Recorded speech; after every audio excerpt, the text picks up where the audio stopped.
occupés et qui auraient éventuellement l'envie de regarder en différé le contenu. On est sur un rendez-vous de la mobilité, sur un élément administratif assez stratégique dans les mobilités quand même. Quelque chose vraiment qui est très important dans le cadre des mobilités Erasmus, puisqu'on va parler du kit mobilité. Ça me paraissait important, et puis vous l'avez relevé aussi au moment où on vous a posé la question sur les thématiques à aborder. Le kit mobilité, c'est un document qui est assez complexe, qui a énormément de contenus différents, et où on pointe toutes les activités en lien avec la pédagogie sur les mobilités. Et vraiment, il faut être assez pointu, assez précis sur le contenu, parce que l'agence, aujourd'hui, regarde beaucoup le côté qualitatif de vos mobilités. Au fur et à mesure, les personnes. Par contre, il faudrait couper les micros, s'il vous plaît. Si vous avez des questions, bien entendu, vous pourrez les poser. Alors, qui a le micro là? C'est Patrice. Hop, on désactive. Voilà, donc c'est quelque chose d'important et sur lequel il faut être très précis et vigilant. Hop, j'ajoute au fur et à mesure. Alors, si les collègues, vous pouvez ajouter, ça serait hyper sympa. Alors, le kit mobilité, je vous ai posé 3 objectifs sur ce temps-là, qui durera 1 heure, hein, comme d'habitude. Donc, voilà, dans les objectifs, j'ai mis appréhender le kit mobilité dans le contexte Erasmus+, connaître le contrat financier et ses particularités, et déterminer et concevoir les contenus des activités du contrat pédagogique. Ensuite, on aura un témoignage de référent, vous avez vu, hein, c'est dans l'invitation, c'est Anne Ledoux qui présentera les mobilités Erasmus+ Pro qui sont conduites à la MFR d'Annecy. Et puis, pareil, un temps à la fin, s'il nous reste quelques minutes, un temps de questions-réponses.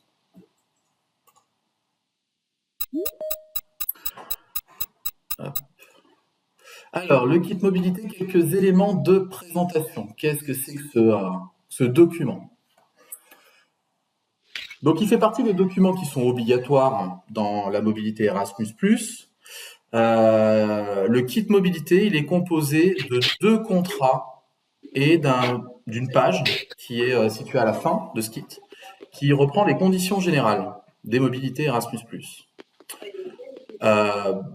Donc, dans les 2 contrats qui sont présents, on a tout d'abord le contrat financier qui va définir les conditions de financement des mobilités qui sont réalisées. Hein, vous savez, il y a 3 options possibles. Et selon les options, ensuite, il y a des obligations, des conséquences sur comment on finance la mobilité, et aussi des conséquences sur la partie administrative, puisque en fonction de ce que vous sélectionnez, vous aurez des documents à fournir, les factures, les tickets de caisse, etc., etc. Hop. Alors, on a aussi le contrat pédagogique qui, lui, va définir les conditions d'apprentissage, d'activité et d'évaluation de la mobilité. Donc, c'est le programme pédagogique en lien avec la mobilité. Qu'est-ce qu'ils vont apprendre sur place? Quelles compétences ou capacités ils vont développer pendant la mobilité? Comment vous allez évaluer les activités réalisées? Quel type d'évaluation vous mettez en place pendant ou après la mobilité? Et également, comment vous valorisez cette mobilité à travers des activités, des CCF, des attestations, des documents que vous pouvez fournir, etc., etc. Voilà. Et dans les conditions générales, alors je ne sais pas si vous avez jeté un œil, ces conditions générales, elles présentent les responsabilités des différentes parties sur l'organisation et la réalisation de la mobilité. Et également, il y a un encart sur les conditions en cas de résiliation entre les différentes parties. Hein, et peut-être qu'il y a des choses intéressantes pour vous à les regarder, parce qu'il y a des indications si le jeune annule, enfin si le bénéficiaire annule sa mobilité. Alors le truc, c'est que ce document-là, il n'est pas signé par le participant. Il n'y a pas de signature obligatoire. Donc c'est voilà, des conditions générales. Je pense quand même que c'est un outil d'appui important pour vous, puisque voilà, souvent vous avez des jeunes qui, à un moment donné dans leur parcours, doutent de leur participation à la mobilité. Vous, derrière, vous avez déjà engagé du financement, vous avez déjà payé les billets d'avion, l'hébergement, etc., etc. Bon, il y a quand même un engagement financier, quoi, de la part du jeune et de sa famille. Donc ça peut être un point d'appui intéressant pour vous, pour montrer aux jeunes, attention, tu sais, ce contrat-là que tu as signé en amont de la mobilité, il indique quand même des choses si tu annules. Donc voilà, il faut prendre des choses au sérieux, quoi. Hein, par rapport à ça, il faut bien réfléchir avant d'agir. Le kit mobilité n'est pas une convention de stage. Il ne remplace en aucun cas la convention de stage. Voilà. À un moment donné, il y avait quelques doutes chez certains collègues. Non, ça n'est pas une convention de stage. Alors pour Erasmus, peut-être que oui, mais pour le ministère de tutelle de vos formations, ça n'est pas le cas. Donc, il faut bien faire des conventions. Pour rappel, il y a des conventions qui sont disponibles sur Argo Drive, traduites dans différentes langues. Donc, vous l'avez traduite en allemand, en italien, en espagnol, en portugais, en anglais. Enfin, il y a plein de langues différentes. Elles sont traduites et elles sont disponibles, donc vous pouvez les récupérer pour des conventions, les nouvelles conventions du ministère de l'Agriculture. Donc c'est plutôt pas mal parce que quand elles sont traduites en allemand, par exemple, il y a français, anglais, allemand. Il y a les 3 colonnes. Donc c'est ces outils-là qu'il vous faut utiliser. Le kit n'est pas une convention. On rappelle. Les signatures sur ce document-là, enfin sur au moins un document, parce que souvent vous faites 3 exemplaires pour chaque partie, puisque c'est une convention, enfin c'est un document avec des contrats tripartites. Les signatures, il vous a été dit à l'heure des dernières réunions qu'elles doivent être obligatoirement originales. Vous devez avoir un exemplaire au moins avec les signatures originales. Voilà, parce que voilà, c'est un peu le retour qu'on a eu sur les contrôles de l'agence sur une autre fédération régionale. Ils ont relevé que les signatures n'étaient pas originales, donc il fallait prouver que les documents avaient bien été envoyés en amont au maître de stage, qu'il avait bien pris connaissance des documents, donc il fallait sortir toutes les preuves. Pour simplifier les choses, voilà, vraiment, on vous demande un exemplaire original par kit mobilité sur toutes les signatures. Ok, est-ce qu'il y a des questions par rapport à tout ça? On avance. Alors, on va parler un petit peu du contrat financier.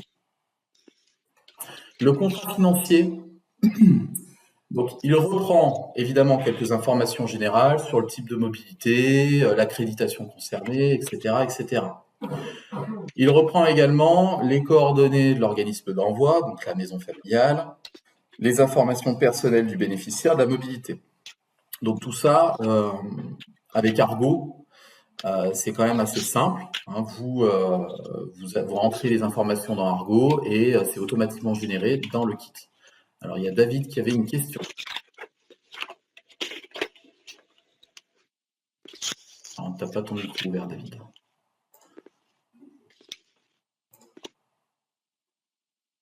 On t'entend pas. Oui, bonjour. Oui, bonjour David. Ouais, c'est bon, pardon, j'avais un petit souci avec le micro. Je reviens juste sur le kit mobilité. Tu as parlé de la signature originale. Je voudrais juste savoir si les tampons sont obligatoires. Non, alors souvent vous avez des structures qui n'ont pas de tampon. Donc dans le cas où il n'y a pas de tampon, vous indiquez à la main no stamp.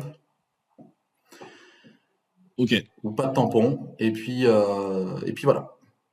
Super, je te remercie. Après, si vous avez des tampons, Oui. c'est mieux, hein, voilà. Mais si vous les avez pas, vous les avez pas. Ouais, ouais. Bah, en Irlande, ils ont pas la culture du tampon, donc c'est Eh très oui, bien. c'est ça, c'est ça. Merci. Pas de souci. Alors, on repart sur le contrat financier. Sur le contrat financier, donc je vous ai donné les indications sur le premier point. Tout ça, c'est rempli dans Argo, c'est généré automatiquement quand vous sortez le kit mobilité. Dans ce contrat, qu'est-ce qu'on retrouve? On retrouve les conditions particulières de financement. On a le montant de la bourse allouée. Donc il y a le montant qui est indiqué. D'accord? Et également, il y a quelques petites informations qui sont éventuellement paramétrables depuis Argo concernant le soutien du financier. Donc dedans, on retrouve le PAMO, on retrouve aussi les frais de voyage élevés, on retrouve des coûts particuliers concernant les visas éventuels que les jeunes peuvent avoir pour pouvoir travailler à l'étranger. Donc là, c'est plutôt des mobilités liées à l'international, ce qui n'est pas vraiment le cas dans vos mobilités puisque vous n'avez pas besoin de visa.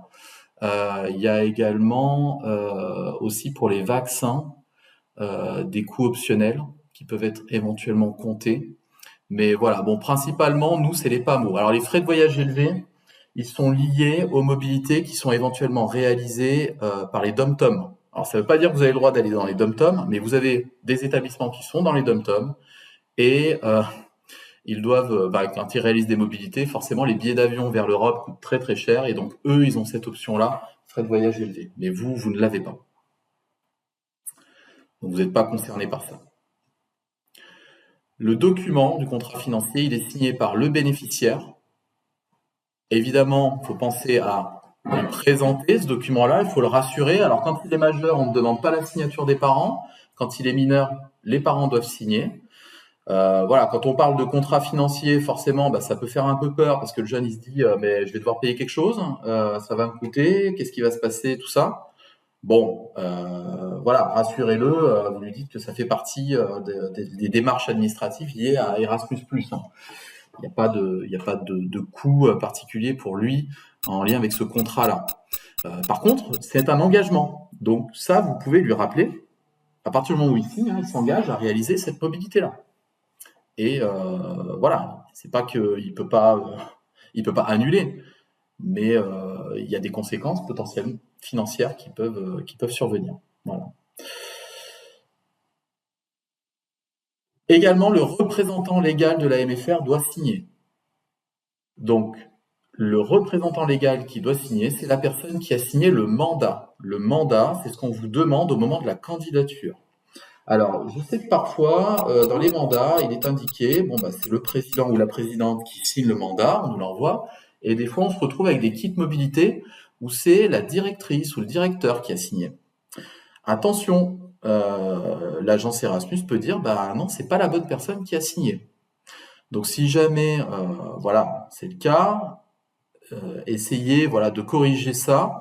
De toute manière, nous, ce qu'on va faire sur la prochaine candidature, pour que les choses soient claires et simples, plus simple, parce que c'est beaucoup plus simple pour vous d'accéder à la direction que d'accéder à la présidence. On va vous demander obligatoirement de signer donc le document pour que le directeur puisse avoir un droit de signature sur ces documents-là. D'accord? Je ne sais pas ce que vous en pensez, mais peut-être que ça va vous aider, ça va simplifier les choses. Voilà. Laetitia? Alors, il y a plusieurs questions, pardon, peut-être. Oui, moi j'ai déjà fait, parce que le mandat, il a été signé par le président, mais j'ai fait remplir une délégation de signature, un papier officiel. Voilà, Est-ce qu'on c'est peut le ça. joindre et est-ce que ça suffit ou pas?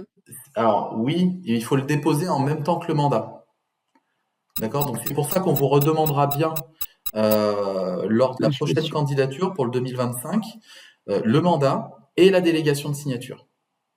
D'accord? Comme ça sera plus simple pour vous au final. Voilà, après, c'est juste c'est signature sur les documents Erasmus. Donc voilà, je pense qu'une délégation de signature, c'est pas trop un problème. Et là où ça posera un problème, il n'y aura pas de souci. Ça sera le président ou la présidente qui signe. Il n'y a pas de problème. Voilà. Alors, Lisa, question. J'ai un jeune qui est majeur le premier jour de la mobilité. Il faut que les parents signent tous les Si, à documents en l'encart, amont ou il pas? doit signer dedans, oui. Ok. Si tu as l'encart, oui. Alors, enfin, voilà, il faudrait que je regarde le document, comment il est fait, mais voilà, là, tu peux peut-être aller voir vite fait sur Argo. Est-ce que dans son kit mobilité, il y a la partie à signer par les parents? Si c'est le cas, oui, il faut le faire signer. D'accord? Ensuite, on a Julien qui avait une question. Oui, bonjour Johan, excuse-moi, Bonjour. j'ai une question en effet. Nous, on a changé, enfin, on n'a plus de direction actuellement, Ouais. donc j'ai dû faire signer des documents par une personne qui du coup n'a plus le mandat. Comment ça marche? Est-ce qu'il faut que je fasse un avenant sur le mandat? Est-ce qu'il faut que je fasse faire quelque chose? Ça fait signer à qui, Julien? Alors, ça a été signé par Eric Ariou à la Fédé. Oh, c'est pas bon. C'est pas Il est bon. pas, ouais, Ok, il est pas rattaché à votre maison. ok. Donc, qu'est-ce que je D'accord? fais? Eh ben, président. Ok, OK? ouais, ça peut s'envisager. Voilà. Président. Merci. OK. Et de toute manière, on va faire une campagne là au mois de décembre pour remettre à jour toutes les informations enfin, qui sont placées sur la base de données Erasmus concernant vos établissements. Donc, on va vous renvoyer la fiche d'identité légale à compléter parce qu'on va tout remettre à plat, tous ces éléments-là, parce qu'il y a eu beaucoup de mouvements, soit de direction, soit de présidence. Donc voilà, il faut qu'on pense à remettre tout ça à jour. Donc il y aura une grosse campagne au mois de décembre. On va vous envoyer les documents et on remettra à jour tous ces éléments-là. Voilà. Ok, et nous avons Anna. Anna. Alors, si le président n'a pas changé, est-ce qu'il faudra quand même refaire une délégation de pouvoir? Non, il faudra juste m'indiquer que ça a été fait. D'accord. Voilà. Ok. Ok, merci. Voilà. Par contre, pour simplifier les choses par rapport à l'organisation, parce que très rapidement, hein, il y a quand même 55 comptes OID qui sont créés. Je ne vais pas avoir le temps d'aller voir sur chaque OID qu'est-ce qui est indiqué en termes de présidence, tout ça. Donc, je vais vous envoyer les documents vierges avec la demande de refaire signer les documents. Donc voilà, si le président il est là depuis 4-5 ans, il n'y a pas de souci, quoi. Vous m'indiquez juste que c'est bon. Par contre, s'il y a eu un changement, il faudra nous le dire, quoi. Et puis si vous doutez, ben, vous remplissez les documents aussi, c'est plus simple pour nous, quoi. Voilà. Alors, autre question, c'est Karine. Oui, bonjour Johan, bonjour à Bonjour. toutes et à tous. Concernant le contrat financier, tous les éléments là qui apparaissent sur le contrat, ils sont pré-remplis à partir du moment où on fait la candidature, c'est ça? Non, c'est Comment ça se passe? quand tu rentres les informations sur ta mobilité. Le kit D'accord. mobilité, voilà, le kit mobilité, tu le génères à partir du moment où tu as rentré toutes les informations sur ta mobilité. Donc, remplis Ah le oui, flux des jeunes, ça, quoi, et des accompagnateurs. ouais. Mm. Ah ouais, c'est le moment où on rentre le flux et tout ça. Il n'y a pas Voilà. quelque chose qui a été pré-rempli au départ. C'est vraiment au Voilà. moment C'est où avec on a les tous nos attributs jeunes. communs. Dans les attributs communs, Ouais, tu voilà, peux c'est ça. compléter D'accord. les éléments relatifs à la mobilité sur la partie financière et puis sur la description des activités. Ouais. Voilà. C'est tous ces onglets-là qui doivent Voilà. être complétés dans les attributs communs. Oui, C'est ça. ok, ça marche. Voilà. Très bien, merci Et beaucoup. alors, voilà, du coup, là, l'avantage quand même, c'est comme c'est généré automatiquement, vous n'avez pas la possibilité de supprimer des choses. On est d'accord, hein, sur les contrats, on ne supprime rien. Il n'y a pas d'article qu'on enlève, hein. Il faut tout garder. Oui, oui. Voilà. Mais bon, comme c'est généré en PDF, il n'y a pas de problème en règle générale. Ouais, parfait. Merci. Sur le contrat financier, je voulais revenir aussi sur les options financières. Important. Vous avez 3 options financières. La première option, c'est la bourse va aux jeunes, directement. La deuxième, c'est l'organisme d'envoi qui gère la bourse, donc vous. Et la troisième, c'est moitié-moitié. Enfin, c'est pas 50-50, mais en gros, vous déterminez quel montant de la bourse vous donnez aux jeunes et quel montant vous utilisez vous pour pourvoir à l'organisation du projet. les 3 options sont pas anodines, si vous voulez. Il faut vraiment être vigilant par rapport à ça. Ce qu'on vous demande, pour plus de simplicité et de clarté dans l'organisation, parce qu'on a constaté en fait que parfois quand on cochait d'autres options, ça pouvait créer certains problèmes. Pour vos mobilités jeunes ou pour vos mobilités adultes, cochez bien l'option 2. Donc dans l'option 2, c'est l'établissement qui pourvoit à l'ensemble des dépenses, déplacement, hébergement et restauration. Ok. Erasmus n'accepte pas, par exemple, des documents, voilà, attestation, comme quoi vous avez donné de l'argent aux jeunes, un reçu ou des choses comme ça, d'accord? Pour l'agence, ça c'est pas quelque chose de formel, de formalisé. Eux, ce qu'ils attendent, c'est que vous ayez, si vous avez coché l'option 1, versé la bourse aux jeunes directement sur son compte bancaire, et donc il faut une preuve de versement. Franchement, si vous faites ça, ça veut dire que c'est le jeune qui se débrouille tout seul, quoi. Hein. Vous faites rien. Donc c'est pas possible. Voilà, on est d'accord. La différence dans la gestion administrative sur ces options-là, c'est que dans l'option 2, vous devez collecter l'ensemble des factures et des tickets de caisse. Oui, ça peut être contraignant, mais c'est un mal nécessaire de toute façon pour le suivi du budget. D'accord? Il faut absolument faire ça. D'ailleurs, la partie budget, ça sera aussi l'occasion d'en discuter autour d'un prochain rendez-vous de la mobilité. D'accord ? On prendra un temps là-dessus, sur cette gestion-là financière.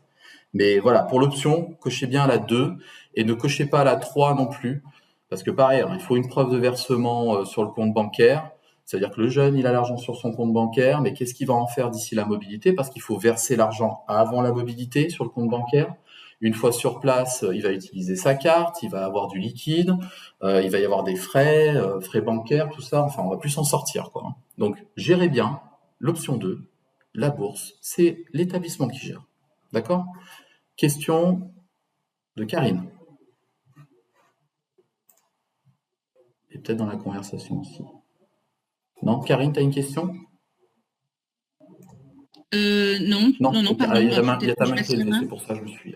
Ah, pardon, excusez-moi. Non, pardon. Pas de souci. Voilà. Ensuite, concernant la couverture, puisque dans le contrat financier, également apparaît la couverture avec le numéro d'assurance. Il est demandé dans ce document-là que le jeune soit bien couvert au niveau de la responsabilité civile, de l'assurance maladie, donc prévoyez bien de demander la carte européenne d'assurance maladie aux jeunes, et également assurance en cas d'accident et assurance rapatriement. Donc ça, il faut voir avec l'assurance de l'AMFR, hein, Groupama et compagnie, puisqu'il y en a peut-être qui utilisent aussi d'autres assurances. Voilà, donc il faut bien ce point-là, hein, assurance rapatriement, il est extrêmement important. C'est en général le reste c'est OK, d'accord, puisque dans le cadre scolaire c'est prévu. Par contre, voilà, prévoyez bien que l'assurance rapatriement est bien prise de votre côté pour voir en cas de problème, parce que même si on pense que tout va aller bien, il arrive parfois, certaines années, que ça se passe pas très bien. Christiane, on t'écoute. Tu as une question, Christiane? Ah oui, excusez-moi, je n'avais pas vu que tu m'avais laissé la parole. Ouais, aussi au niveau de l'assurance rapatriement, oui. C'est celle de l'école, parce que nous, généralement, c'est plutôt celle du jeune, quoi. Alors, en règle générale, nous, c'est les maisons familiales hein, qui prennent auprès de Groupama une assurance rapatriement pour le groupe. En général, c'est ça qui est fait. Ok. Après, si tu le fais prendre aux jeunes, tu fais prendre aux jeunes. Mais c'est en termes de gestion. Et puis également, enfin voilà, c'est un projet, c'est le projet de l'établissement, quoi. Voilà, donc assurer ces jeunes dans le cadre scolaire, c'est quand même un b.a.-ba. Voilà. Donc nous semble normal que ce soit plutôt l'établissement. Anéron. Bonjour Anéron. pardon. Oui, bonjour. En fait, je voulais savoir si sur la responsabilité civile du jeune, il doit être mentionné qu'il est couvert dans le cadre d'un stage à l'étranger, en fait. Et mentionner le pays, ou enfin, je ne sais pas, ce qu'il faut que ce soit vraiment Ouais.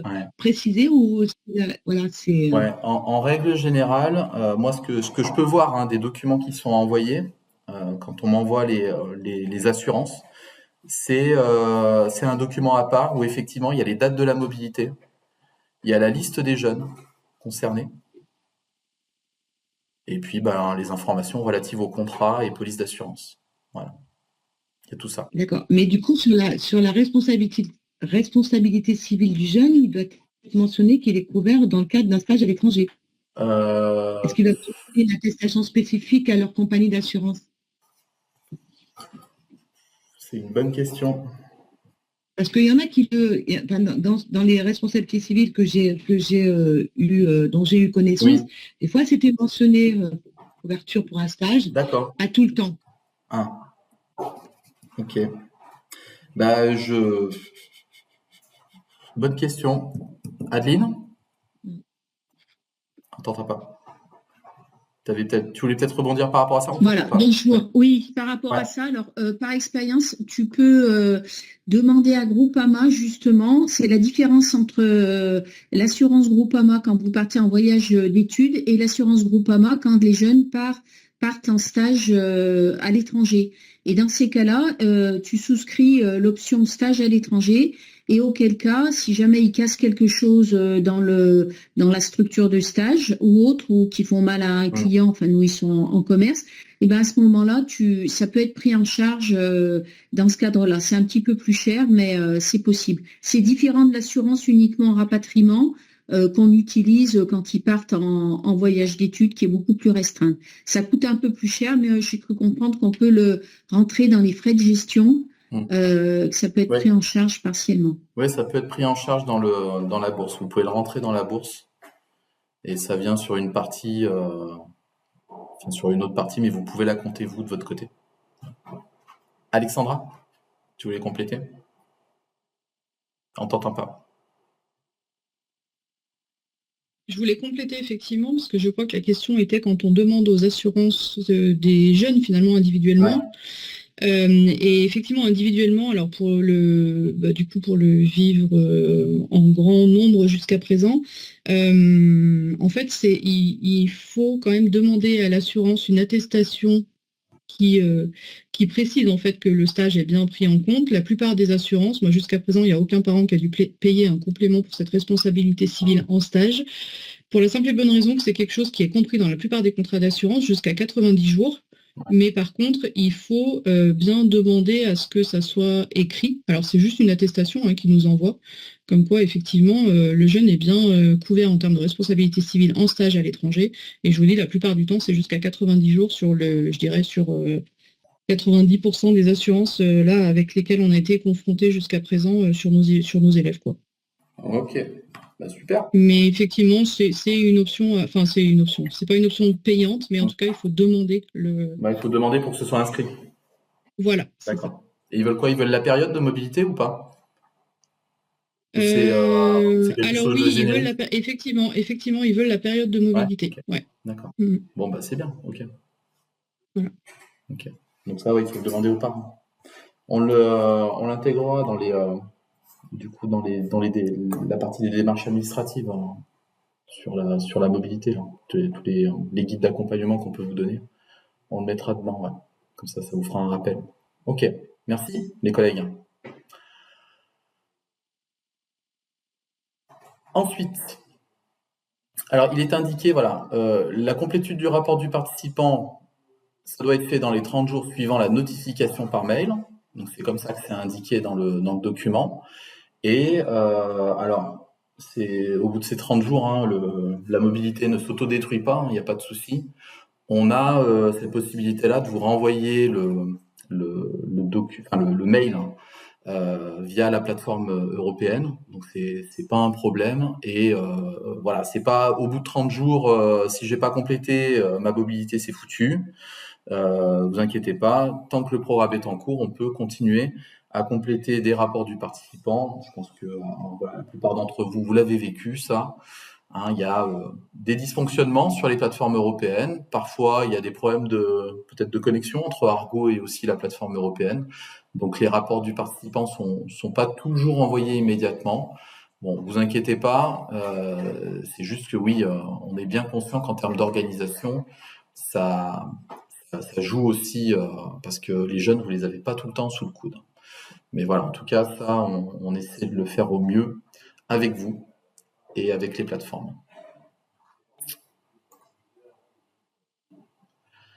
Alors ensuite, le contrat pédagogique, point important sur ce kit mobilité. Donc c'est le deuxième document du kit, le contrat pédagogique. Et là, on va avoir une définition des conditions et des acquis d'apprentissage dans le cadre de la mobilité. Je vous ai rebalayé tout ce qui est indiqué, ce que vous avez en couleur, c'est ce sur quoi on va prendre un temps pour revenir dessus. Donc, les éléments liés au contexte d'activité de la mobilité, les coordonnées du bénéficiaire de la MFR et de l'organisme d'organisation d'accueil, okay. Les acquis d'apprentissage, donc on retrouve les apprentissages, les compétences, aptitudes et une description qui vous est demandée. Le programme d'apprentissage, quelles activités, quelles tâches réalisées, et également une description. Ensuite, des informations concernant le tuteur, rôle et responsabilité des accompagnateurs. Sur Argo, vous avez une liste à cocher, d'accord, avec toutes les responsabilités que l'accompagnateur peut avoir. Donc, la liste est longue, hein, vous cochez chaque élément. Les modalités d'évaluation, les modes de reconnaissance des acquis d'apprentissage, et ensuite les conditions de réintégration après la mobilité. Donc, si on prend chaque élément, dans le contexte d'activité de la mobilité, on retrouve différentes choses en fonction que ce soit une mobilité de jeunes ou une mobilité adulte. Donc, dans la mobilité des apprenants, là c'est assez simple, hein, on a la formation qui est indiquée, la classe, l'année scolaire, et puis on vous demande le niveau de formation, donc avec le niveau européen. Donc les CAP, c'est niveau 3, et les bacs ou BP, c'est niveau 4. Ok ? Donc ça, c'est la nouvelle classification européenne. Donc voilà, alors ici, l'incidence, ça va, d'accord, c'est pas non plus... Enfin, si vous voulez, Erasmus, ils vont pas aller nous retoquer par rapport à ça. Hein. Mais effectivement, là, par exemple, si on prend cette mobilité-là, la classe de terminale, eh ben, ça serait plutôt du niveau 4, pas du niveau 3. Voilà. Bon, pas très grave, pas très grave. Ensuite, pour les adultes, là, il y a un peu plus de détails. Il y a des choses à écrire. Donc là, on vous demande l'intitulé du poste. Donc, quand c'est un moniteur, c'est un moniteur. Quand c'est une secrétaire, c'est une secrétaire. Quand c'est une comptable, c'est une comptable. Quand c'est un directeur, c'est un directeur. Quand c'est un membre du conseil d'administration, voilà, vous indiquez le rôle des personnes. Ok ? Ensuite, les tâches principales. Donc, c'est les tâches principales qui vont être réalisées dans le cadre de la mobilité. Ce qui est intéressant à noter, donc je vous ai mis un exemple là, hein, c'est bien de mettre à chaque fois les traductions dans le kit mobilité. Parce que le kit mobilité, vous voyez, hein, il est en français et il est en anglais aussi. Donc indiquez bien les éléments dans les différentes langues. Vous utilisez, soit vous traduisez vous de votre côté, soit vous utilisez DeepL, parce que ça marche pas trop mal, et vous faites la traduction et vous collez à la suite la traduction. Après, vous mettez en forme, voilà, là, il a mis un petit espace pour distinguer les deux, mais c'est quand même pas mal ouais, de mettre une traduction sur le document, parce qu'il va être signé par le maître de stage étranger. Et bon, c'est pas vous, hein, mais si vous signez un contrat avec un jeune que vous allez accueillir dans votre maison, un jeune étranger, si l'établissement il met tout dans la langue du pays, hein, par exemple, je sais pas moi, en estonien, ça va être compliqué pour vous de comprendre ce qui est écrit et de comprendre quelles sont vos obligations. Donc voilà, notez-le bien en français et en anglais, c'est pas mal. Ensuite, on a les acquis d'apprentissage. Alors, ce qu'on attend dans ces éléments-là, acquis d'apprentissage, on attend le lien avec le référentiel de compétences des apprenants. Parce qu'à l'intérieur, les compétences, aptitudes, capacités, pour les formations sur le ministère de l'Agriculture, on attend à ce qu'il y ait vraiment un lien avec le contenu de formation. Donc pensez bien à reprendre des éléments en lien avec le référentiel que vous allez inscrire dans cette partie-là. Dans l'intitulé, il y a une case intitulée, indiquez le titre du bloc de compétences et la partie du bloc ciblé. Ça peut être pas mal. Ensuite, dans sujet pertinent, aptitude ou compétences, indiquez les compétences ou capacités visées. Alors, je vais enlever le point d'interrogation, parce que je ne sais pas pourquoi j'ai mis un point d'interrogation. Bref. Dans description, vous détaillez les compétences visées. Donc là, il faut décrire, de manière un peu plus précise, qu'est-ce qui est attendu. Ok ? N'oubliez pas que vous pouvez aussi mettre des soft skills. Et donc, on vous partagera avec le compte-rendu, parce que je vous mettrai le lien de la visio et les autres éléments, un référentiel que certains peut-être connaissent, c'est le référentiel RecTech, qui, je vous présente là, alors, vous ne le voyez pas, je vais vous. Donc le référentiel RecTech, c'est un document qui a été créé dans le cadre d'un projet, un partenariat de mobilité, un KA2, par différentes organisations, et il est pas mal ce document-là. Carte RecTech.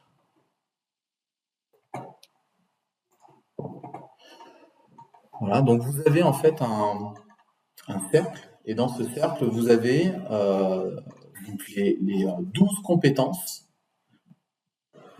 à développer au niveau des soft skills ou des compétences socio-comportementales.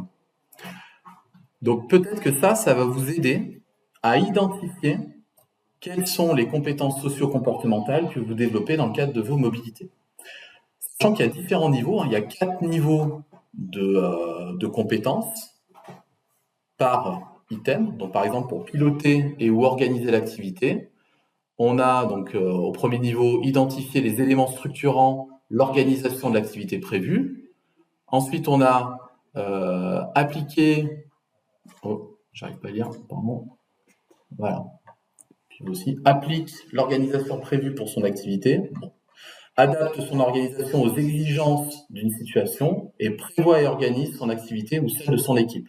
Donc en fait, il y a des niveaux, on va dire, de plus en plus forts d'autonomie et de prise de responsabilité sur chaque compétence. Donc ce document-là, je pense qu'il va vous être utile. Vous pourrez piocher à l'intérieur des compétences qui sont développées, ou en tout cas dans les référentiels aussi de formation, vous avez quelques compétences socio-comportementales qui sont aussi notées. Vous pourrez regarder aussi dedans. Hop, je repartage le document.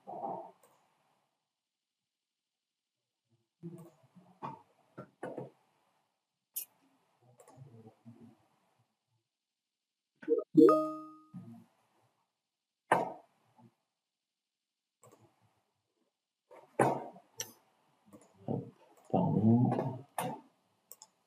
Vous voyez bien le PowerPoint, c'est bon? Ok, merci.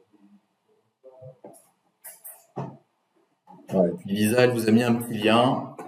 C'est formidable, cette coopération entre collègues. Merci beaucoup. Alors, ensuite, ce qu'il faut retrouver pour les mobilités du personnel. À chaque fois, j'ai mis quelques éléments sur les jeunes et sur le personnel. Donc là, quels sont les acquis visés? Les techniques, au niveau linguistique, qu'est-ce qui est visé? Au niveau organisationnel. D'accord? Ensuite, les compétences qui sont ciblées. Alors, sur les compétences, par exemple, pour les moniteurs, celles et ceux qui ont fait la formation pédagogique il n'y a pas très longtemps, vous avez un référentiel un référentiel métier de moniteur. Donc ça, c'est quelque chose que vous pouvez éventuellement aller voir, parce qu'à l'intérieur, il y a des compétences qui sont indiquées. Il faut que je vais me le noter aussi, puisque tout le monde n'a pas ce référentiel-là. Je vous mettrai à disposition sur Argo Drive le référentiel du métier de moniteur. Peut-être que ça vous intéressera.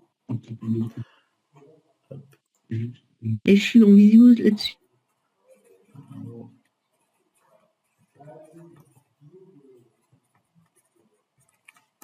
Donc en fait, voilà, on récupère des éléments qui nous intéressent, on fait des copier-coller et on met à l'intérieur de ce document kit mobilité.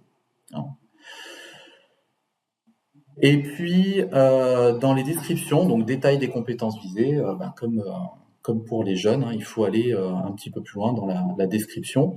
Ce que j'ai fait, c'est que je vous ai mis des exemples, ensuite, de kits. Alors, j'espère que vous ne voyez pas trop mal. De toute façon, vous aurez le document, donc vous pourrez regarder. Est-ce que je peux zoomer un petit peu? Oui. Donc là, pour les adultes, je vous ai mis un exemple. Bon, alors là, comme c'est coupé, en fait, c'était sur 2 pages différentes, donc j'ai assemblé les 2 documents un peu comme je pouvais. Je suis désolé de la qualité. Donc là, voilà, je vous ai mis un acquis. Donc c'est ouverture professionnelle. Là, il a été traduit aussi en anglais, donc c'est bien. Donc là, sujet pertinent, aptitude, compétences professionnelles.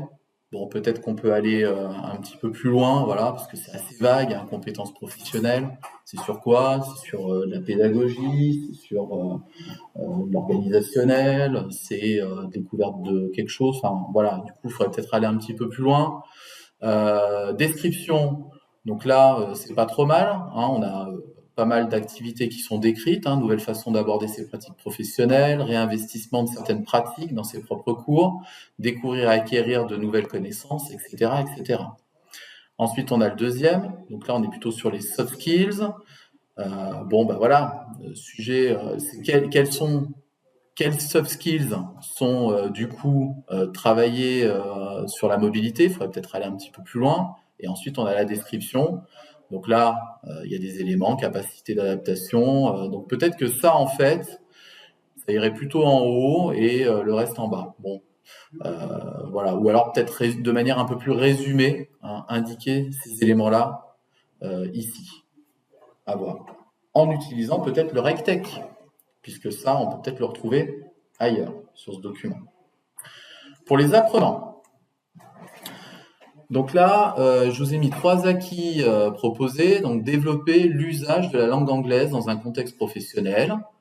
Après, dans le sujet pertinent, donc on est sur développement des compétences linguistiques et de l'aptitude communicationnelle, acquérir le vocabulaire technique spécifique à la structure d'accueil et au secteur professionnel, donc vocabulaire technique en anglais, rendre compte à ses pairs des compétences acquises et de l'expérience.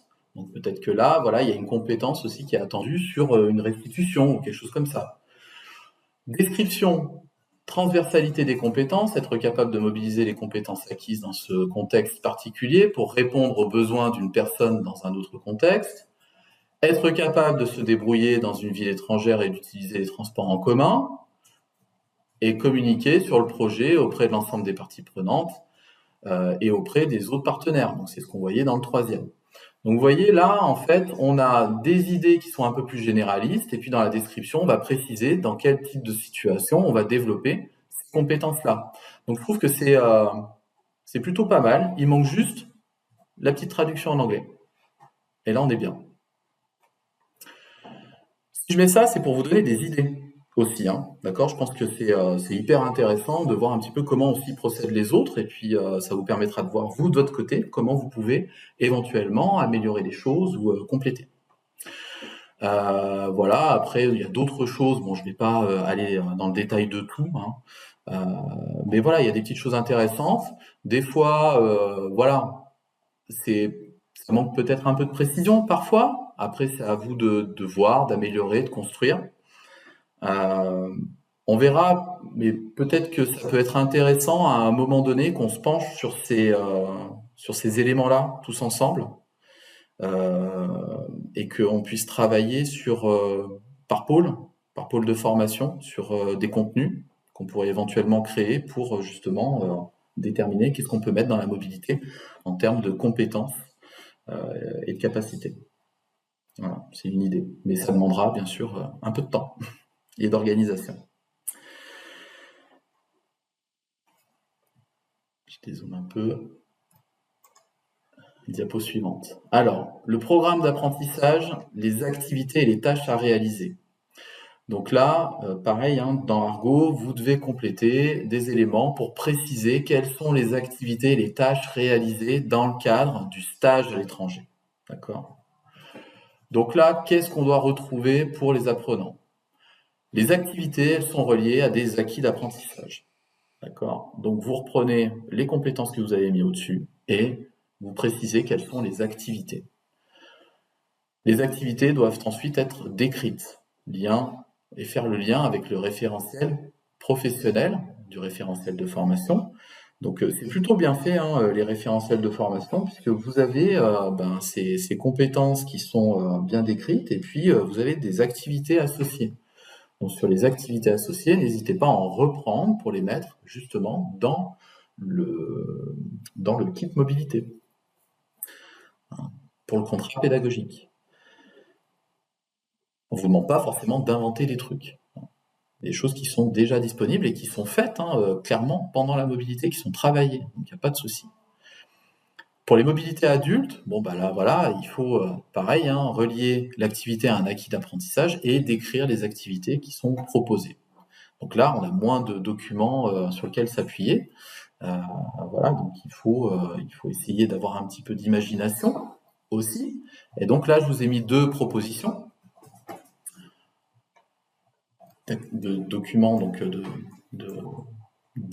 avec des idées. Donc là, activité tâche 1, intégration dans la structure, activité tâche 2, communication avec l'équipe. La tâche 3, donc ça c'est pour les apprenants, communication avec la personne aidée et son entourage. Et la tâche 4, organisation et gestion. Vous vous rappelez peut-être quand vous avez intégré les mobilités et que on a un petit peu construit les programmes, tout ça avec les prédécesseurs, Charlotte et Valérie. On vous avait dit la mobilité qui se fait sur 3 semaines ou sur 2 semaines, il faut qu'il y ait une idée de progressivité dans l'action. La première semaine, c'est de la découverte pure.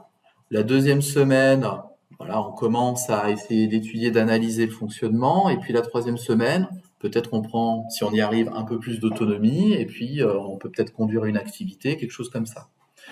Donc je trouve que là, la proposition qui vous est faite ici, elle va un peu dans ce sens-là, de progressivité. Au départ, on est plutôt sur de l'intégration, de connaissance de la structure, connaître les missions, etc., etc. Après, une partie de communication, on échange, parce que du coup, il faut poser des questions au personnel pour savoir un petit peu comment ils travaillent, quelle est l'organisation, et tout. Ensuite, on s'occupe un peu plus de la personne, du sujet, de l'usager. Et donc là, on est sur cette proposition-là. Et puis la tâche 4, on est sur l'organisation et de la gestion. Et donc là, on prend peut-être un peu plus de responsabilité. On va aller chercher à analyser, à comprendre les organisations et avoir un regard critique.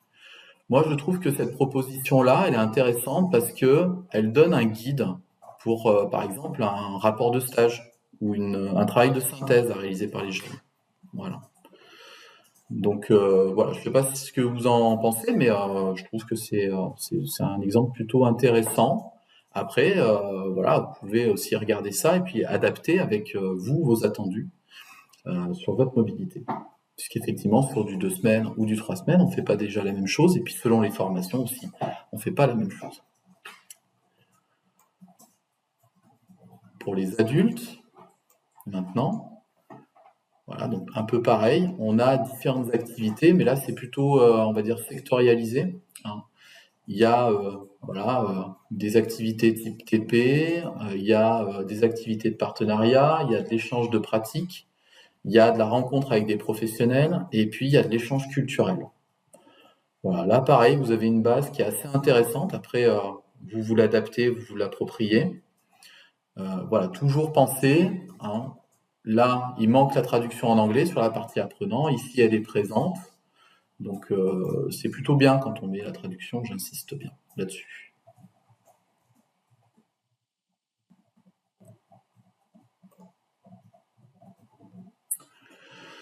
Ensuite, on passe aux modalités d'évaluation. Donc, qu'est-ce qu'on doit retrouver pour les modalités d'évaluation? Les critères. Excuse-moi, Oui, Johan. David. Oui, pardon, j'ai une petite question là sur les activités, là, la Oui. diapo d'avant.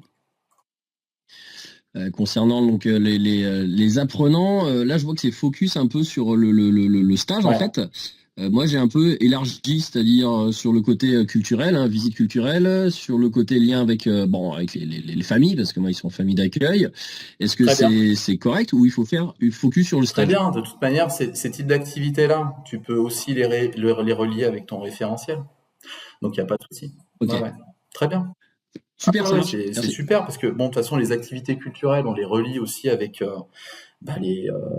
les modules qui sont un peu plus, enfin, les disciplines qui sont dans le domaine général. Hein. Ouais, Et c'est ça. puis, l'échange avec les familles, tout ça, on est sur de la communication interpersonnelle. Enfin, voilà, c'est super. Et de l'anglais. Et l'anglais ça. aussi, on le relie à l'anglais, bien sûr. Évidemment. Il y a des excellentes idées de collègues. Moi, j'ai parcouru quand même pas mal de kits sur les CCF d'anglais. Vous faites des trucs, mais vraiment super, en lien avec la mobilité. C'est génial. Franchement, faut y aller, quoi. Voilà. Ça permet vraiment de valoriser la mobilité. Ça marche, merci. Alors, modalité d'évaluation. Donc, des critères spécifiques et évaluables qualitativement et quantitativement. Ok, bon, bah, de toute façon, voilà, l'évaluation, hein, vous connaissez bien, ça fait partie du métier. Hein. Ouais, il faut penser aussi à évaluer les résultats. C'est-à-dire que quand on met un programme comme ça, là, c'est bien beau, hein, d'accord, c'est joli, mais il faut qu'il y ait une production derrière, d'accord? Parce que si je veux regarder que tous ces éléments-là sont bien acquis, validés et travaillés, si je mets rien en place derrière, ça va être compliqué. Indiquer les modalités individuelles, sous-groupe, groupe. Donc ça, dans les modalités d'évaluation, parce que ça vous est demandé sur Argo, vous avez modalités d'évaluation. Donc vous pouvez faire des évaluations individuelles, bien entendu. Vous pouvez faire aussi et présenter des évaluations éventuelles qui pourraient être faites en sous-groupe.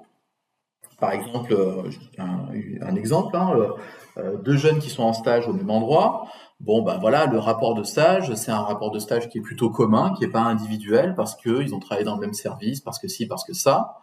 Donc c'est plus simple qu'ils le fassent à deux. Ok, indiquez-le, de manière simple. Ok, et derrière, c'est une note formative, note de sous-groupe, pas de problème. Est-ce que c'est un écrit, un oral? Donc j'imagine que vous faites différentes propositions au retour de la mobilité. Est-ce que c'est du formatif ou du certificatif? Donc le formatif, ça va être une note qui va compter dans le bulletin. Le certificatif, lui, il va compter pour l'examen. Et avec Erasmus, voilà, plus vous arrivez à l'intégrer dans la formation, donc dans la partie examen, mieux c'est. Et je peux vous dire que au niveau des ministères, ça pose pas de problème, quoi. D'accord? Ils sont plutôt ouverts à ce genre d'idées. C'est des temps qui font partie de la formation. Si vous arrivez à les valoriser de cette manière-là, il n'y a pas de souci. Quel type de support? Voilà, est-ce que c'est des rapports de stage, support diaporama, articles, etc., etc. Donc là, sur les modalités, ça vous donne quelques idées d'éléments que vous pouvez éventuellement poser pour donner des indications. Ensuite, la procédure. Là, on veut savoir qui évalue, quand et où se fait l'évaluation. Il y a des collègues qui ont l'option facultative mobilité. Ils font l'évaluation, une partie de l'évaluation sur site, à l'étranger, puisque c'est le maître de stage qui doit poser une évaluation. Donc, c'est bien de le préciser, et c'est chouette, c'est hyper intéressant. Voilà. Après, il y a des évaluations qui se font à la maison familiale, avec le conseil d'administration, les moniteurs, les parents, que sais-je. Enfin, voilà, ça c'est vous qui voyez, mais indiquez-le. Et puis à quel moment on le fait? Voilà, au retour de la mobilité, c'est 1 mois après, c'est 2 mois après, ça c'est vous qui le précisez. Ce qu'il faut retrouver pour les mobilités adultes. Donc là, modalité d'évaluation écrite sous forme d'un rapport d'étonnement. Alors le rapport d'étonnement, c'est en fait une analyse réflexive du vécu sur la période de mobilité. Donc qu'est-ce qui a évidemment surpris, étonné, Qu'est-ce qui pose question éventuellement encore? Qu'est-ce qui mérite d'aller peut-être un petit peu plus loin? Qu'est-ce que ça donne comme perspective, comme réflexion dans l'organisation à la MFR? Qu'est-ce que ça peut donner aussi comme éventuel prolongement, nouvelles idées, etc., etc.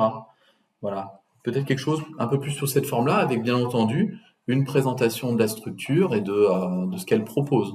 Voilà. Donc, il est attendu quand même un document écrit sur les mobilités adultes. Et également, ce qui est bien de faire, c'est une restitution orale auprès des employeurs, donc auprès du CA, lors d'un CA ou lors de l'AG, de la MFR. Donc c'est un temps qu'il faut valoriser, moi je pense, de cette manière-là, pour les mobilités adultes.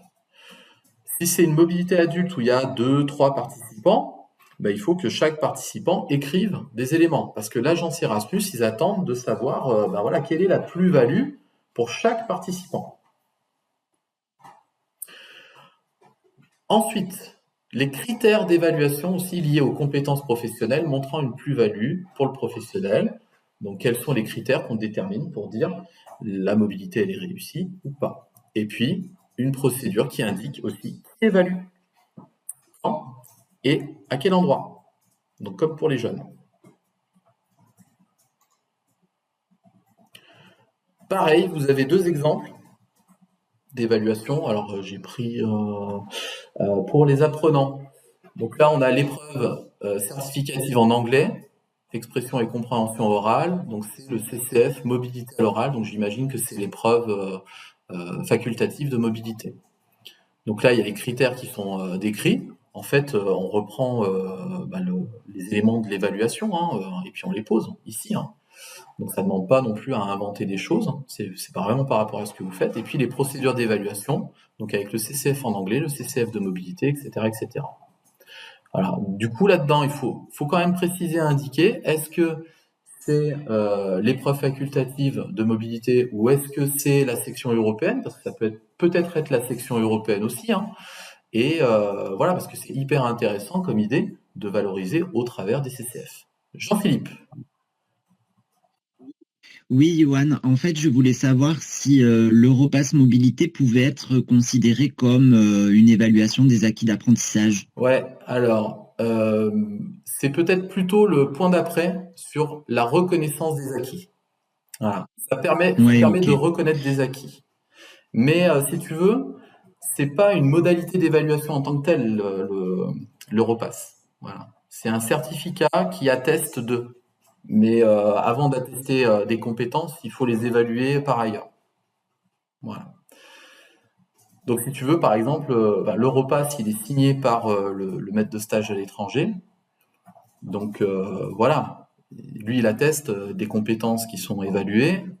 Comment il fait pour attester ça? Voilà. À quel moment il prend? Est-ce que, par exemple, il y a des temps d'échange, tu vois, qui sont balisés pendant la mobilité chaque semaine pour faire le point et faire le bilan sur les compétences acquises. Auquel cas, voilà, on pourrait dire il y a une forme d'évaluation à un moment donné. D'accord? Puisque le maître de stage étranger va poser les questions pour savoir s'il a compris telle chose ou telle chose. Voilà. Mais il lui faut des critères, il faut qu'il sache comment il doit évaluer ça. Voilà. Et après, ça peut être le moniteur. Voilà. Bon. Mais ouais, l'Europass, il atteste plutôt de l'acquisition. Donc vous avez ça. Après, il y a ça. Il y a peut-être d'autres choses aussi. À un moment donné, bon bah voilà, il y a le CCF, c'est très très bien. Peut-être que dans cette maison familiale, où on a voulu mettre en valeur ça, il y a aussi d'autres choses qui sont mises en place, comme par exemple une restitution orale par les jeunes qui, elle, du coup, a plus de valeur formative en termes d'évaluation. Eh ben, n'hésitez pas à la mettre aussi. Parce que c'est super intéressant, ça montre que vous évaluez la mobilité à différents moments et sous différentes formes. C'est très très bien. Après, là, les modalités d'évaluation pour les adultes. Donc, bon, bah voilà, il y a une réunion d'équipe, il y a un retour à l'oral de chacun des participants, et du coup, il y a un partage d'expérience avec les salariés, il y a un retour oral en réunion en équipe lors du CA. Bon, voilà, c'est pas trop... c'est une modalité, mais elle mériterait peut-être d'être précisée sur un peu les attendus ou ce qu'on fait, ce qu'on en fait au final, ce qu'on en fait, qu'est-ce qu'il en reste après derrière. Les critères, ils sont positionnés, ok, et la procédure, elle est présentée également. Après, on n'est pas obligé de faire du littéral, hein, comme ça. On peut faire des éléments point par point.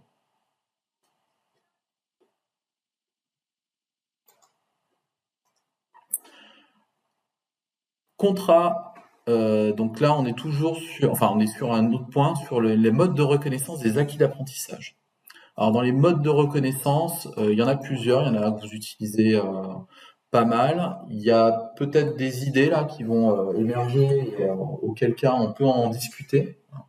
Si vous avez l'idée, voilà, par exemple, de monter une section européenne ou d'autres choses. Voilà, alors moi, ce que je vous conseille vraiment de faire, si vous ne le faites pas, c'est déjà d'inscrire la mobilité dans le bulletin. Le bulletin des jeunes, vous faites apparaître une ligne sur la mobilité. Vous avez cette liberté-là, vous pouvez rajouter une ligne sur le bulletin et vous mettez la mobilité, vous mettez les notes éventuelles qui sont présentes et que vous faites sur cette mobilité-là, vous mettez les compétences, les capacités qui sont travaillées et qui sont acquises par les jeunes. N'hésitez pas à le faire, c'est bien, parce que c'est aussi un élément qui va permettre de valoriser cette mobilité-là. Également, il y a un certificat de reconnaissance des acquis qui est proposé sur Argo. Donc voilà, vous le téléchargez, vous le sortez, vous le donnez aux jeunes, vous faites une petite cérémonie où vous le délivrez. Alors bon, il vaut ce qu'il vaut, mais au moins il a le mérite d'exister et ça marque un peu le coup. Voilà. Ensuite, on a l'Europass. Alors bon, vous savez que la plateforme Europass aujourd'hui, elle n'est pas très pratique, un petit peu compliquée.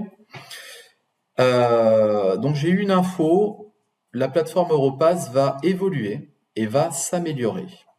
Donc apparemment, il y a le retour du fichier d'import qui va donc revenir sur la plateforme, ce qui va quand même nous soulager un petit peu. Et voilà, j'espère que ça sera prêt bientôt. Dès que ça sera le cas, dès qu'on aura les avancées, je regarderai un petit peu comment ça fonctionne et puis on fera peut-être un petit temps ensemble pour voir comment on les sort dans ces Europass. Oui, Laurence. Ah, pardon. Hop, Laurence, elle veut rentrer, en fait. Je pensais qu'elle levait la main. Est-ce qu'il y a quelqu'un qui lève la main? Non, personne. Okay. Très bien. Pardon. Donc les Europass, ça va évoluer. Je vous tiens au courant dès qu'on a les infos. La section européenne et l'unité facultative de mobilité. Alors ça, c'est des choses qui sont intéressantes. Si vous voulez réfléchir à la mise en place de ces dispositifs-là, on peut voilà, vous accompagner et vous aider à cette mise en place, hein, pour vous expliquer un peu comment ça fonctionne. Il y a quelques maisons qui ont, là autour de la visio, la section européenne. Peut-être que quelqu'un peut témoigner, dire comment ça fonctionne, la section euro.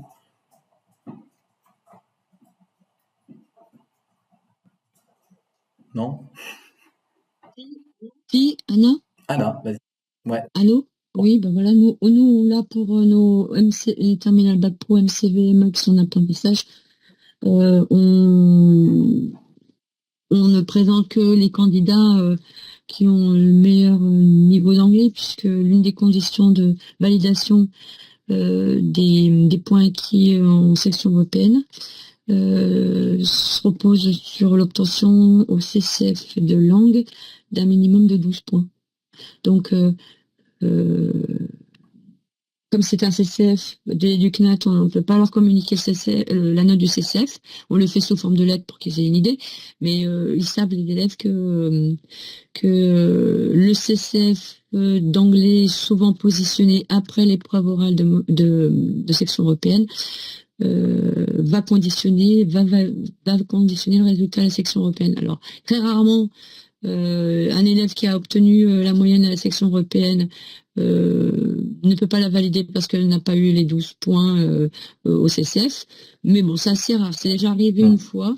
Voilà. Donc, il y a des conditions à recueillir, c'est avoir 12 OCSF de langue, et puis avoir au-dessus de 10 pour sur l'ensemble des notes. Donc en 2 temps, 20% de la note finale repose sur les contrôles continus au cours des années de formation, et 80% de la note repose sur celle qui a été mise par un jury, composé d'un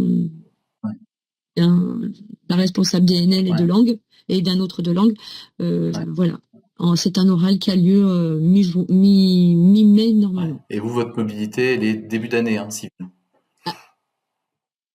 Alors, oui, elle est sur l'année terminale de toute façon. Donc voilà. Donc on capitalise des points, on se fait une idée, parce que nous, nos bacs pro, comme ils sont en apprentissage, c'est 2 ans. Et donc c'est un petit peu compliqué pour avoir une visibilité très très nette, parce que on les voit, on les observe plutôt et on les évalue sur, on va dire, 1 an et demi avant que, même 1 an avant de les inscrire à la section européenne, parce que les inscriptions c'est sur octobre-novembre. Donc c'est un peu compliqué, et le fait d'aller en Erasmus, ça nous permet d'affiner un petit peu notre vision des capacités réelles des élèves. Et en termes d'organisation, du coup, qu'est-ce que ça va impliquer dans la formation en termes d'heures d'anglais en plus? Alors nous, on a opté sur l'ajout d'1 heure hebdomadaire pour tous les élèves. Donc tous les élèves de nos classes de bac pro effectuent 1 heure hebdomadaire d'anglais de section européenne. Ça leur fait pas du mal, ça fait 1 heure d'anglais dans l'absolu en plus. Mais on ne présente que certains leçons dès le départ. Donc il faut faire de l'anglais, mais autrement. Donc c'est de l'anglais plus spécialisé dans le domaine de la formation. Voilà. Et on les entraîne aussi sur l'année terminale, plus spécifiquement aux petites études de cas qui leur sont soumises, les situations professionnelles qui leur sont soumises pendant l'oral. Donc il y a des activités DNL à conduire, bien sûr, et puis il y a une mobilité, enfin une expérience européenne à conduire, et donc la mobilité, c'est un très bon support. Enfin, c'est le meilleur support pour la partie orale. Ouais. Donc du coup, nos élèves à l'issue de la mobilité, on les fait travailler sur un bilan en oral où ils présentent leur mobilité et voilà ils exposent aussi un petit peu leur réflexion sur les différences observées.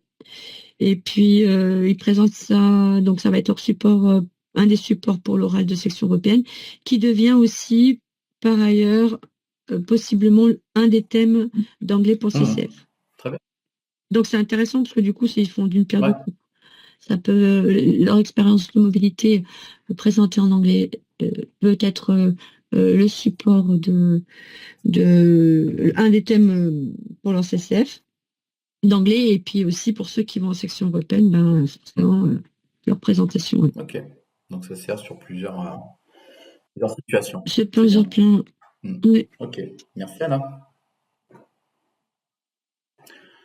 Ensuite, je vous ai mis aussi une attestation délivrée par la MFR en termes de reconnaissance des acquis.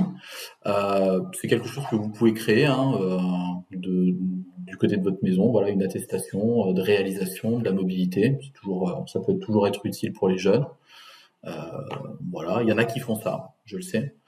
C'est pour ça que je le soumets ici. Et donc pour les mobilités adultes, donc là on est peut-être un petit peu moins fourni, mais bon, voilà, on a toujours quand même ce certificat de reconnaissance des acquis qui est généré sur Argo. Et puis l'Europass aussi, qui dès que ça fonctionnera, il faudra aller dessus, je pense. Alors, peut-être qu'il y en a qui font d'autres choses aussi. Laurence, t'as levé la main, du coup.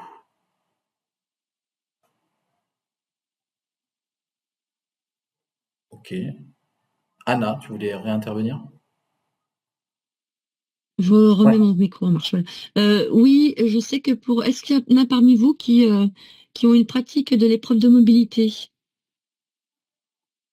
parce que j'ai vu que dans... Ok, il y en a un. Bref, il n'y en a pas Les profs apparemment. facultatifs, en fait. Parce que... Ouais, épreuve facultative, parce que normalement, le rectorat académique doit fournir dans la foulée du diplôme, enfin du relevé de notes, le diplôme, une attestation Euro, MobiPro, Mobilité Pro aux candidats. Alors, j'ai une promotion, la promotion de la session 2024 est partie, à quitter l'établissement bien sûr. On va les revoir pour la remise des diplômes normalement prévue en janvier. Et je serais curieuse de savoir si le rectorat fait bien ça.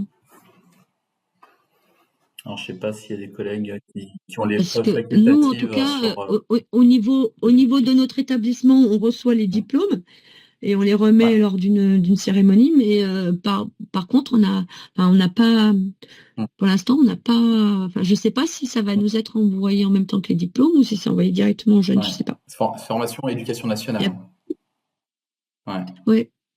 Oui, c'est pour ça, moi, enfin, on a l'épreuve facultative, mais c'est avec la Voilà. graphe. C'est pour ça que je précise, parce On que n'a c'est pas de différent. diplôme, Et il me semble que pour les formations agri, il n'y a pas de délivrance enfin Non, justement. Bah voilà, c'est ça. C'est des points en plus sur le diplôme. Enfin, sur l'examen. Alors c'est des points en plus, ça fonctionne pareil. Il n'y a pas beaucoup de Et ils font différence pas entre d'attestation. l'agri et l'éducnat, mais voilà. En éducnat, il devrait y avoir une attestation, c'est marqué Euro-MobiPro, mais je ne sais pas comment ça va se passer dans les faits concrètement. Alors, Alexandra?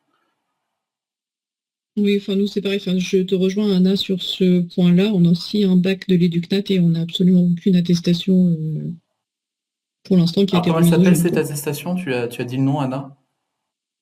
C'est MobiPro. Alors, ouais, MobiPro ou Euro-MobiPro. MobiPro, ouais. Pro. Ok. Mobilité Pro ou Euro-MobiPro. Ok. Merci. Après publication des résultats à l'examen national. Ok. Donc, je ne sais pas si ça va leur être envoyé directement ou si nous, on va... Enfin, ou si ça va transiter par l'établissement. Est-ce que si tu as la note, l'école, Anna, je suis intéressé pour que tu me la transmettes et puis comme ça me fera gagner du temps et puis je me renseignerai. D'accord, ok. Il faut que je vais retrouver ça. Ok. Alors, nous en avons terminé. Ah non, pas tout à fait. Alors, je vous ai mis, pareil, un exemple, voilà, avec des choses qui sont proposées en termes d'évaluation, enfin de valorisation. Voilà, là, il y avait dossier scolaire et portfolio, voilà, qui étaient notés, notes enregistrées pour l'obtention du bac. Donc, voilà. Des choses proposées et des idées. Voilà, j'en ai terminé pour ma présentation. Avant de passer éventuellement à la partie questions, est-ce que Anne est parmi nous? Oui, elle est là. Je suis là. Donc Anne travaille à la MFR d'Annecy, elle est référente mobilité. Voilà, je vais proposer de présenter le dispositif Erasmus Plus Pro, dont vous entendez parler de temps en temps au travers des réunions. Et voilà, on prend un temps pour qu'elle puisse présenter un petit peu le dispositif, parce que c'est quelque chose qui peut éventuellement intéresser certains jeunes de vos maisons après leur diplôme, après l'obtention de leur diplôme. Donc je vais laisser Anne dérouler sa présentation. Je te laisse la main. Bonjour à tous, donc Anne Ledoux, formatrice et référente mobilité comme Johan l'a dit à la MFR d'Annecy. Donc on a ce programme Erasmus qu'on appelle, qui est un programme de mobilité post-diplôme, qu'on appelle Erasmus Plus Pro, et on est 2 maisons familiales à le faire sur la région Auvergne-Rhône-Alpes. Il y a Saint-Laurent-de-Chamousset avec Alexandra qui est là, qui pourra compléter ce que je dis si j'oublie des choses, je pense. Et puis la MFR d'Annecy. Donc je ne sais pas si vous en avez déjà entendu parler, mais Johan vous enverra le PowerPoint que j'ai là, que vous devez voir sur vos écrans pour vous donner, je vais aller très très vite, hein, pour vous donner plus d'explications. Pour rappel, l'Erasmus Plus Pro peut être effectué après un CAP, un bac pro, un BTS, un bachelor. C'est un stage dans une entreprise d'un pays de l'Union européenne élargie, et c'est un stage de 3 mois minimum jusqu'à 12 mois maximum. À la MFR d'Annecy, on a mis une règle en plus qui est d'avoir 18 ans. Lorsqu'on voyait des jeunes à l'étranger, c'est une sacrée responsabilité, et donc on a demandé à ce qu'ils aient 18 ans. Donc après tout diplôme, en gros, ils peuvent partir faire un stage qui est un stage long de 3 mois jusqu'à 12 mois.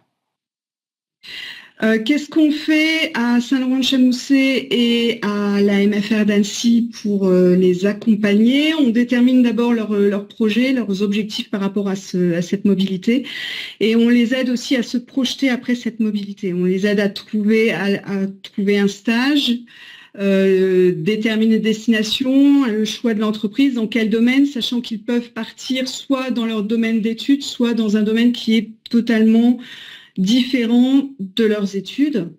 On les aide à réaliser leur CV, à faire des visios avec leurs futurs maîtres de stage, etc. Pour pouvoir bénéficier de cet Erasmus Plus Pro, il faut aussi qu'ils s'inscrivent à Pôle emploi, enfin à France Travail maintenant, pour obtenir un statut qui est celui de stagiaire de la formation professionnelle. Voilà. Ils ont 3 jours à effectuer à la MFR, donc soit Saint-Laurent, soit Annecy, avant leur départ. Et sur ces 3 jours de formation, on leur fait faire un positionnement, une sorte de bilan de compétences. On leur fait faire un positionnement linguistique, et on s'occupe de tout ce qui est administratif et financier. Et on les aide à se projeter sur place, donc comment se déplacer. On parle du système de santé du pays en question, du logement, de la culture et de citoyenneté européenne. Pendant leur mobilité, on les accompagne aussi. Donc, suivant ce qui a été déterminé pendant le positionnement sur les 3 jours à la MFR avant de partir, on les accompagne. Donc ça va de visio régulière pendant tout leur séjour, soutenu au début, ces visios, et puis régulièrement chaque mois si tout se passe bien. Et puis on a un contact régulier avec les maîtres de stage, et puis on leur fournit aussi un livret de suivi qu'ils doivent remplir régulièrement au fur et à mesure de leur stage. Et à la fin, on fait un bilan de stage avec le maître de stage. Après la mobilité, ils doivent effectuer une journée à la MFR pour qu'on puisse faire le bilan déjà personnel de leur mobilité, mais aussi administratif, financier et professionnel. Et on détermine leur projet ensuite, ce qu'ils veulent faire, soit une reprise d'études, soit se lancer dans le monde professionnel. Et on communique sur leur projet de mobilité. Mais j'ai envie de dire que la communication, on le fait tout au long de leur mobilité. Il y a une question. Oui, excuse-moi de t'interrompre, Anne. Je me demandais s'il y avait une possibilité de cumul, un jeune qui serait déjà parti, soit en bac, soit en BTS. Est-ce qu'après son diplôme, il peut encore une fois repartir avec vous? Oui, totalement. Totalement. En fait, c'est les mobilités de 3 semaines qu'on fait beaucoup en MF. J'ai envie de dire que c'est une première vision de la mobilité, c'est accompagner, bien encadrer. Là, ils ont un peu plus d'autonomie, ils ont plus d'autonomie même, puisqu'ils sont complètement plongés, c'est beaucoup plus long. Donc oui, ils peuvent en bénéficier, ils peuvent bénéficier d'une deuxième mobilité après leur diplôme, ouais, complètement. Un jeune peut partir en mobilité chaque année.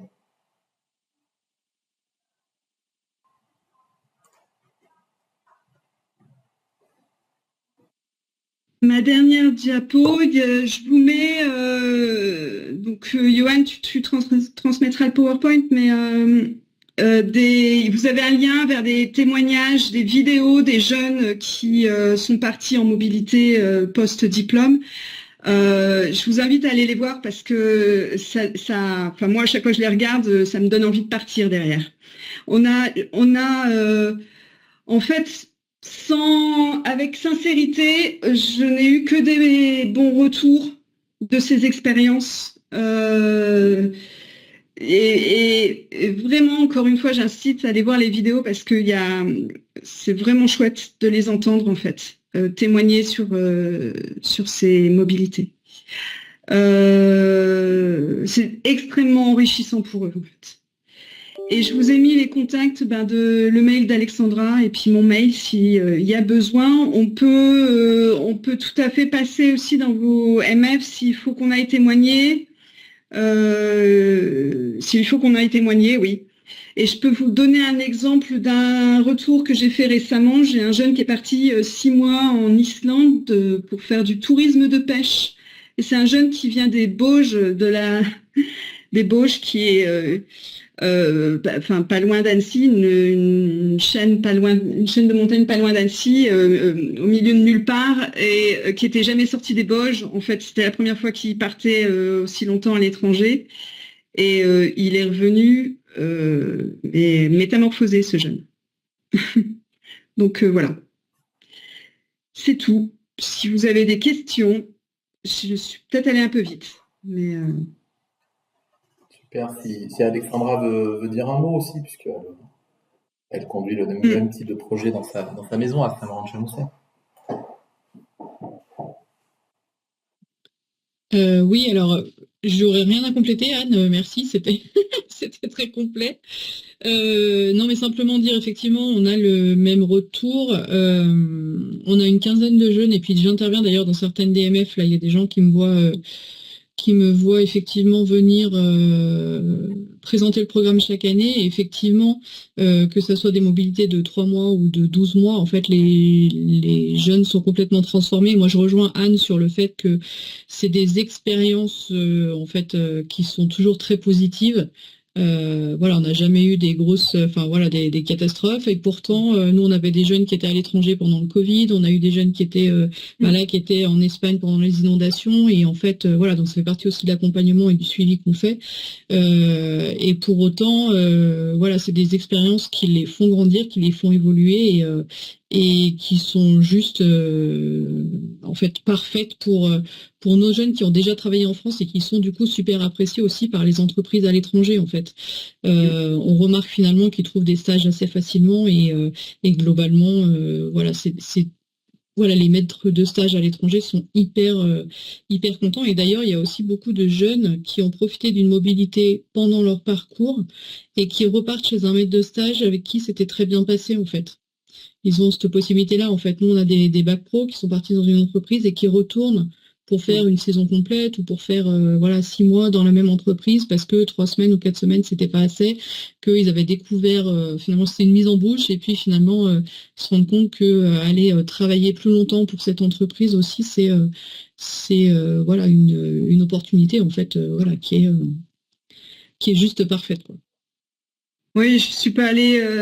Je me suis arrêtée sur mon histoire, mais ce jeune qui revenait d'Islande, en fait, il va de nouveau faire, mais cette fois en tant que salarié, un contrat sur la saison prochaine, au mois de juillet-août. Donc oui, c'est des opportunités, c'est un réseau qu'il se crée, et puis un CV qu'ils remplissent, hein. Des compétences qu'ils acquièrent en plus. Et puis, alors je sais pas, j'ai pas regardé plus que ça quelle maison était représentée, mais dites-vous bien aussi que c'est pas ouvert seulement à des maisons du service. du tertiaire, parce que souvent il y a un blocage. Enfin, moi je sais qu'on échange beaucoup avec par exemple les directeurs du Rhône et qui me disent oui mais qu'est-ce que mon BP menuisier ou mon charpentier il va aller faire à l'étranger, etc. Et puis ils se sont rendus compte en parlant et à force d'intervention que ça y est, en fait on a des jeunes qui sont des électriciens, des BP menuisiers qui partent à l'étranger et qui enfin se disent aussi que c'est possible malgré parfois des niveaux de langue qui sont bas, etc. Mais ils se rendent compte aussi d'une belle évolution et puis d'opportunités aussi de travail à l'étranger. Donc voilà, dites-vous bien aussi et ne vous mettez pas de barrière en se disant oui mais alors qu'est-ce que va faire, je sais pas, mon plâtrier ou je ne sais pas quoi à l'étranger. Aujourd'hui, moi c'est pareil, j'en ai un qui vient de rentrer au mois de septembre, qui sortait de BP menuisier et du coup qui est parti en menuiserie en Allemagne en fait. Donc voilà, je dirais qu'au départ on a démarré beaucoup avec des jeunes qui sortaient et forcément de tourisme, plutôt des métiers du tertiaire qui étaient, on se dit parfois c'est plus facile, ils ont plus d'appétence pour la mobilité, etc. Et en réalité on se rend compte qu'aujourd'hui c'est tellement des opportunités finalement qui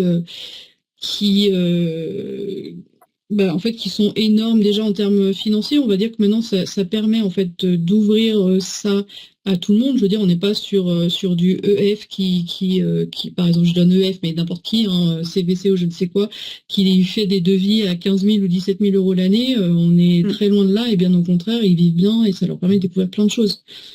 Donc ne vous bloquez pas sur des secteurs. En tout cas, je veux dire, c'est ouvert vraiment à toutes les MFR autant sur la partie industrielle, agricole, etc. Moi, j'ai dernièrement une agri qui est partie. C'est la première aussi qu'on arrive à envoyer parce que alors il faut les faire bouger aussi. Mais voilà, ça avance et les esprits s'ouvrent. C'est la mode des années de césure, quoi. Voilà, des choses que dans certains pays sont faites de manière assez normal, quoi. Nous, on avait un petit peu de mal avec ça et du coup, ça se développe et cet Erasmus Plus Pro, c'est vraiment un moyen pour financer ce type de projet-là de manière très simple, quoi, au final, et puis avec un accompagnement formidable de la part d'Anne et d'Alexandra. Oui, j'ai peut-être pas insisté trop sur les objectifs, mais ça permet de réfléchir aussi à ce qu'on a envie de faire après, quoi. Et je rebondis aussi sur ce qu'Alexandra a dit. Là, j'en ai envoyé aussi plusieurs qui venaient de centres équestres aussi. Oui, j'ai l'habitude de donner parce que notre spécialité à nous, c'est le tourisme, mais on en envoie aussi dans d'autres secteurs. Il y avait quelqu'un qui avait une question, mais je crois qu'il a rebaissé la main. C'était David, peut-être? Oui, pardon, c'était moi. Deux petites questions. Alors peut-être vous avez donné l'info, j'ai zappé, excusez-moi. La première, c'est est-ce que c'est uniquement pour les jeunes qui viennent de la MFR ou ça peut être un jeune qui vient d'ailleurs? Alors moi, j'en ai envoyé pas mal et j'en ai de plus en plus qui viennent de l'extérieur des MFR. Ok, super, merci. Et la deuxième question, ça c'est pour préparer mon argumentaire pour ma directrice peut-être. Financièrement, comment ça marche? Alors j'imagine que le jeune c'est financé par Erasmus, mais la MFR, c'est-à-dire votre temps de travail, comment ça marche le financement? Alors on leur demande des frais. Ils ont 700 euros. Alexandra, tu me dis si je me trompe, mais ça a été déterminé avec l'AFR. On demande 700 euros pour tout ce qui est bilan de compétences en fait et accompagnement. C'est dans le cadre d'une formation qui est au Cariforef. Voilà, exactement. D'accord, pour les 3 jours de formation et la journée de retour. Ouais, ok. Ça marche, super, merci. Super, merci. Merci beaucoup. Donc, il est 11h30. S'il y a 2-3 questions en plus, on veut bien y répondre. Il n'y a pas de souci sur le premier sujet ou sur l'Erasmus Plus Pro.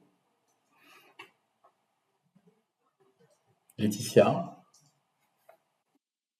Alors moi, c'est juste une petite question pour Anne, puisqu'on s'était vu il y a quelques temps, savoir si tu m'as demandé pour intervenir auprès des BTS et puis des METERM.